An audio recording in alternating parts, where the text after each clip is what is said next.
Journal de bord, Jonathan-san. Ici, je suis à Kyoto, c'est le deuxième jour et je suis actuellement devant le Yakuza Jinja. Il n'y a pas seulement le Yakuza Jinja ici, il y en a plusieurs. Il y a deux temples, deux grands temples, et c'est collé au quartier, du coup à l'ancien quartier, le quartier de Gion.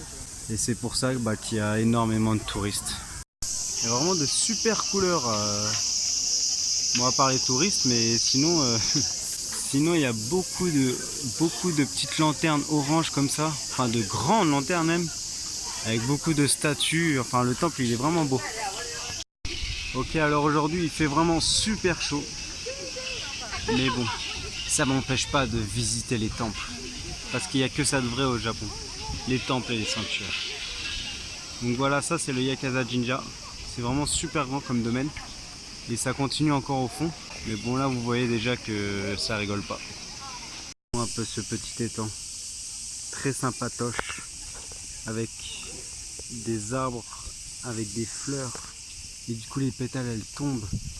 Et elles sont roses et elles sont dans l'eau et c'est super beau. Et voilà les requins du Japon. Ils sont à l'affût. Si quelqu'un tombe, je sais pas s'il va survivre. Malgré qu'il fasse très chaud, il y a pas mal de nuages. Ça annonce le typhon qui va arriver là. Il va pleuvoir pendant 3 jours de suite, c'est relou. Et matez-moi ce truc énormissime là. Et je parle pas de ce que j'ai moi, hein, mais du truc en face de la caméra. Ça là, c'est vraiment énorme et c'est juste la porte pour aller au temple. Et du coup ça c'est le temple Shionin. Et oui, Shionin, c'est ça. C'est vraiment super quoi. Putain, les marches elles sont super hautes, c'est fatigant de fou là.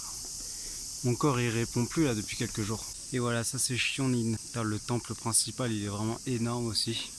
Enfin, surtout le toit il fait la moitié du temple. Et il y a plusieurs petits temples comme ça dans la zone. C'est vraiment super. En pleine montagne. Il y avait des portes coulissantes, je pensais qu'on pouvait rentrer.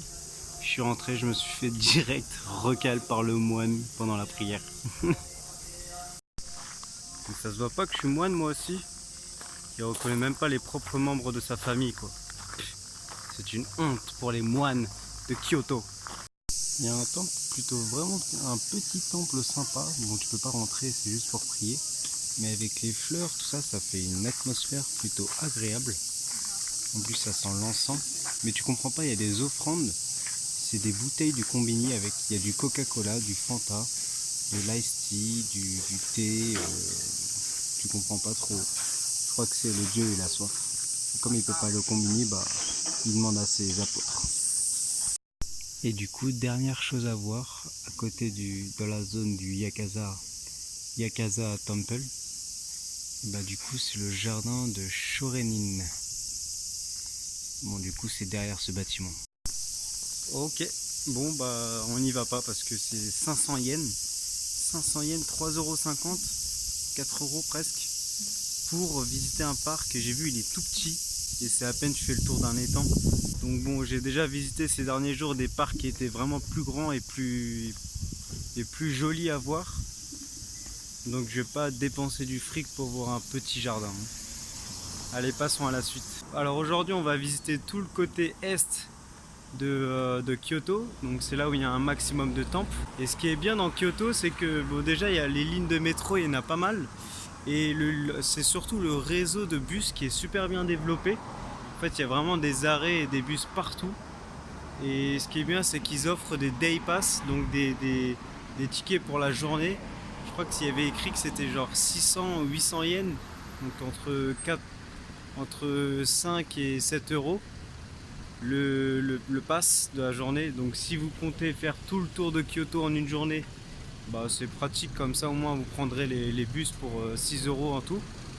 À part sinon vraiment si vous faites qu'une zone, et ça vaut pas trop le coup de le prendre, parce que un ticket de bus ça vaut 230 yens, donc à peu près 1,60 €, 70 €. Donc si vous le prenez qu'une fois et que vous le prenez juste au retour, ne prenez pas le day pass, hein. Voilà, petit conseil de Jonathan-san. Ce genre de porte, ce genre de torii, ça annonce déjà la couleur qu'aura le sanctuaire. Je pense que ça risque d'être pas mal du tout. Bon, comme j'ai indiqué sur le titre de la vidéo, aujourd'hui ça va être le rallye des temples et des sanctuaires, ok? Donc je veux pas de Jonathan-san, tu visites que des temples, que des sanctuaires, tu fais rien d'autre. Non, cette vidéo aujourd'hui c'est que ça. Alors, Bitsue et Mite Kudasai. Et voilà la deuxième porte du sanctuaire. Déjà très très belle la porte, tout en orange, jaune et vert sur les toits. Et voilà le paysage magnifique. Le sanctuaire s'appelle Eihan Jinji, le sanctuaire Shinto Eihan. Il est vraiment super beau et super espacé. Regardez-moi les détails de cette bâtisse. Ça mélange ancienneté et couleurs et beaucoup de détails et surtout ancienne. Les cailloux blancs de ce sanctuaire me niquent physiquement les yeux. J'avance à l'aveuglette depuis tout à l'heure, c'est horrible. Bon, le sanctuaire était vraiment super beau, super espacé, franchement, il était vraiment stylé. Bon, le seul problème c'est que ils ont un grand parc tout autour du sanctuaire qu'on peut visiter, qui doit être super beau. Mais bon, déjà en été, il n'y a aucune fleur, il n'y a rien qui pousse, donc ça doit être pas ouf. Et en plus, ils font payer l'entrée 600 yens juste pour voir le parc. Donc 4 € juste pour voir un parc. Ou en plus, en été, il n'y a rien de spécial. Donc si un jour vous comptez aller dans un parc comme ça au Japon qui est payant, n'y allez pas en été parce que je pense que ça vaut pas le coup. Donc vraiment, si vous voulez rentrer dedans, mieux vaut que ça soit en printemps, où il y aura les fleurs, les sakuras, tout ça, ou en automne avec toutes les couleurs qui changent avec les arbres. Et je comprends pas pourquoi dans les temples et les sanctuaires, pourquoi les gens interdisent les visiteurs de prendre des photos du temple. Je comprends pas, je trouve ça super con. Pour les musées, tout ça, je comprends parce que parfois il y a des cons qui mettent des flashs et du coup ça abîme la peinture. Mais pour les temples, pourquoi tu refuses? Pourquoi tu fais le con comme ça là? Ça m'énerve ça. Alors je suis revenu un peu sur mes pas et je suis allé vers le sud du grand temple que je vous ai montré au tout début, le Yakaza Temple, Jinja. Je suis allé au sud et en fait là il se trouve avoir la Ishibei Koji allée, donc une grande allée comme ça un peu vieille avec des vieilles maisons et des parcs. Mais surtout là il y a une entrée pour l'espèce de domaine où il n'y a que des temples bouddhistes. Il faut d'abord monter les marches spirituelles pour atteindre le sommet. C'est drôle, au niveau de la porte, ils ont mis des lanternes avec tous les contes de fées un peu d'horreur, avec toutes les créatures qui peuvent faire peur aux enfants. Oh, c'est mignon. C'est toutes les personnes qui rêvent de trouver l'amour. Ça veut dire que vous êtes encore célibataire.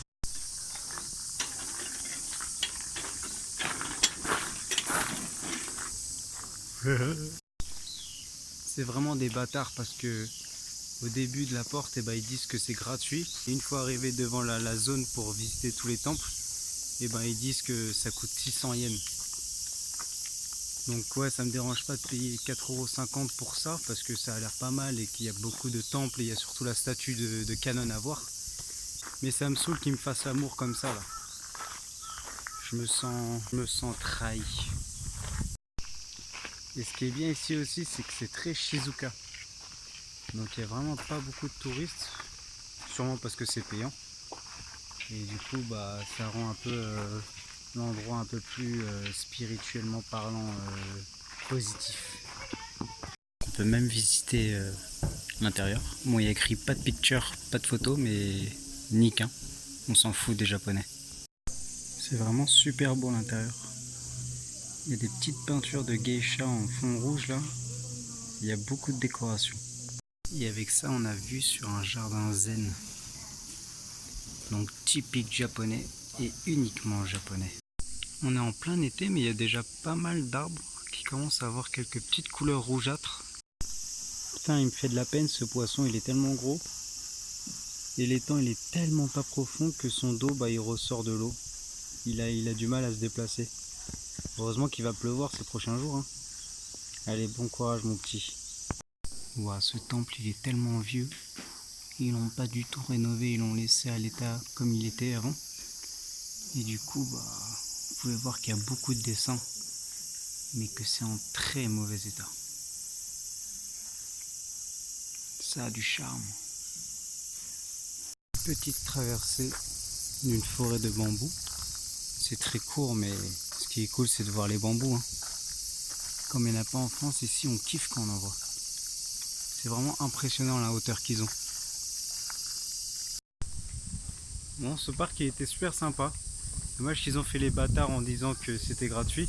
Et au final, je me suis trompé. C'est pas ici que la statue de Canon elle est là. C'est un peu plus loin, il faut marcher. J'espère que ça sera gratuit. Bon, la voilà la belle Canon. Et du coup, oui, l'entrée était juste à côté. Malheureusement, c'était pas gratuit. Bon, c'est juste ça comme zone, hein, histoire de voir la statue. C'est 300 yens, c'est donc à peu près 2 €. Mais ils t'offrent ce petit bâton qu'ils allument et du coup qui sent un peu l'encens que tu peux planter en face pour réaliser un vœu. Donc merci. Et la voilà, elle est très belle. Hein. Il n'y a pas beaucoup de détails mais vraiment impressionnant. Et du coup là c'est l'endroit pour planter les bâtons. Et du coup moi je vais me mettre où? Je vais me mettre là. Je souhaite être immortel. Donne-moi l'immortalité. Merci. Amen. À l'intérieur c'est comme ça. Donc là il y a des vitres, on peut pas voir, mais il y a des moines derrière qui prient. Et ça sent super bon l'encens. Donc c'est vraiment très agréable. Et sur le côté il y a un petit jardin de statues. Ils sont tout petits. Et ils portent un bébé dans les bras. Et il y a un bébé qui se serre contre eux. Ah d'accord, ok, en fait j'ai compris. C'est pas super drôle comme gardien, c'est un gardien pour les fœtus égarés. Donc voilà, c'est pas super drôle.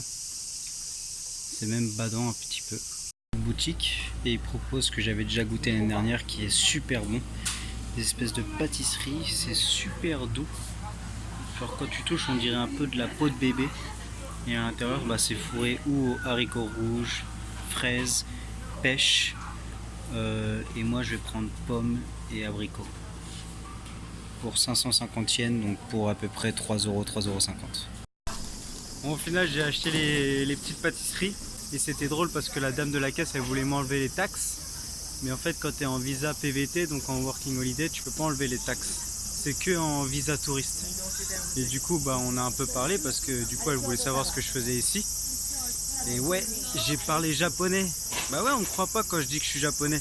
Je suis vraiment japonais, hein, je parle japonais, tout ça. Donc on a fait une petite discussion. Et elle m'a tellement kiffé qu'elle m'a filé plein de bonbons. Donc voilà, hein, les avantages de parler japonais. Et ouais, prenez-en de la graine les gens. Et voilà, quand on retourne à la civilisation touristique. Ce côté de Kyoto et ce quartier, il est vraiment super. Il est vraiment à l'ancienne, il est agréable à marcher.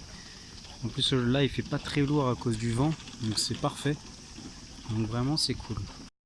Et voilà, dernière chose à voir, la tour du temple Okanji.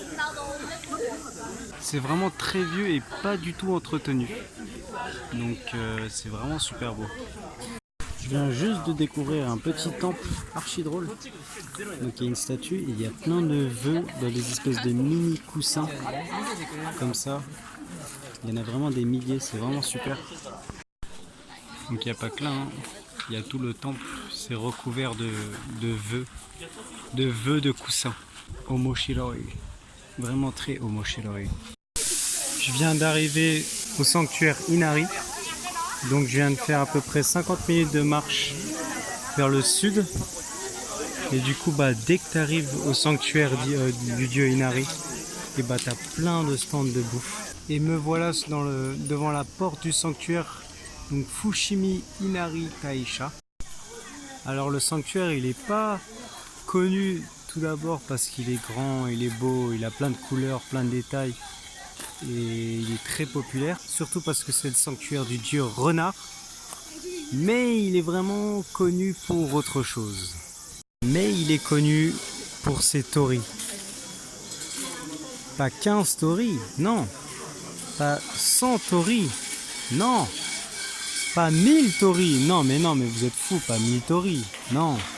Mais il est plutôt connu pour ses 10 000 torii.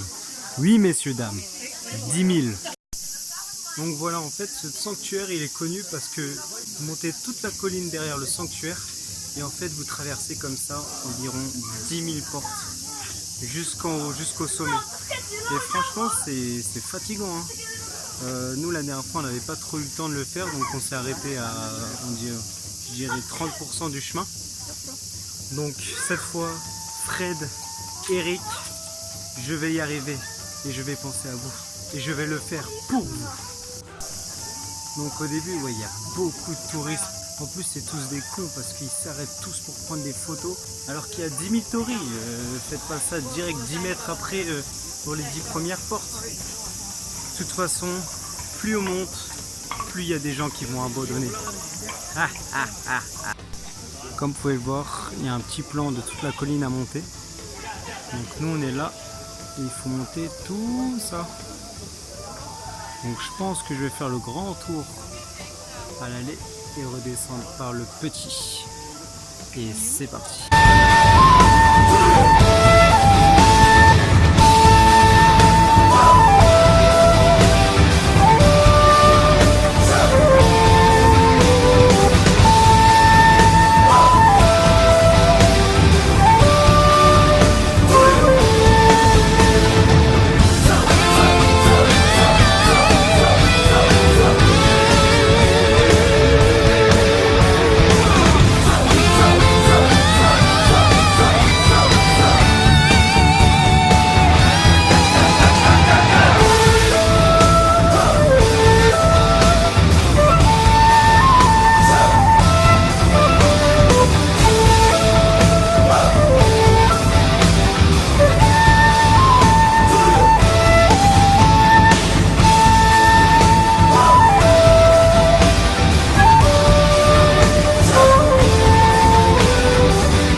Oh putain, merde. Il n'y avait pas de sommet en fait. Depuis tout à l'heure, je faisais que le tour de la montagne. Là, il y avait un top, mais franchement, on voyait rien. Il n'y avait pas de vue, il n'y avait rien du tout. Bon bah nique, hein. J'ai fait tout le tour sans m'en rendre compte. Franchement, c'était un peu épuisant, mais c'est vraiment cool. C'est vraiment une super expérience de monter la montagne comme ça. Il y a juste un putain de seul problème. C'est les putains de touristes. Les mecs, ils s'arrêtent toutes les 5 minutes pour prendre des photos. Ils s'arrêtent comme ça direct. Ils respectent pas les sens d'indication. Et le pire de tous, c'est les Français. Les Français. Vous parlez tellement fort. C'est honteux, honteux envers les Japonais comme moi. Il y en a un, je l'ai vu remplir sa gourde avec l'eau avec lequel tu te purifies les mains dans les temples.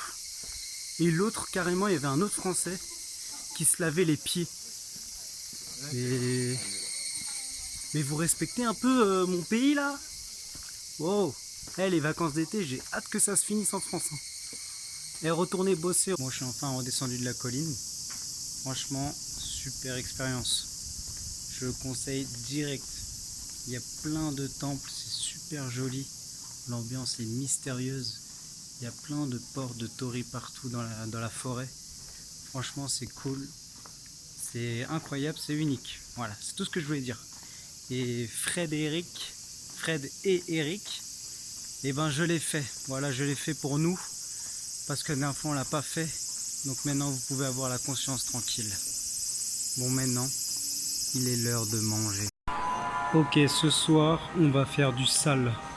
Pizza à volonté pour 8 €. Et voilà juste la première tournée. C'est pas fini, j'en ai encore pour 3 heures comme ça. Bon les gens, c'est la fin de la vidéo. J'espère que vous avez aimé un peu ce petit rallye de temples.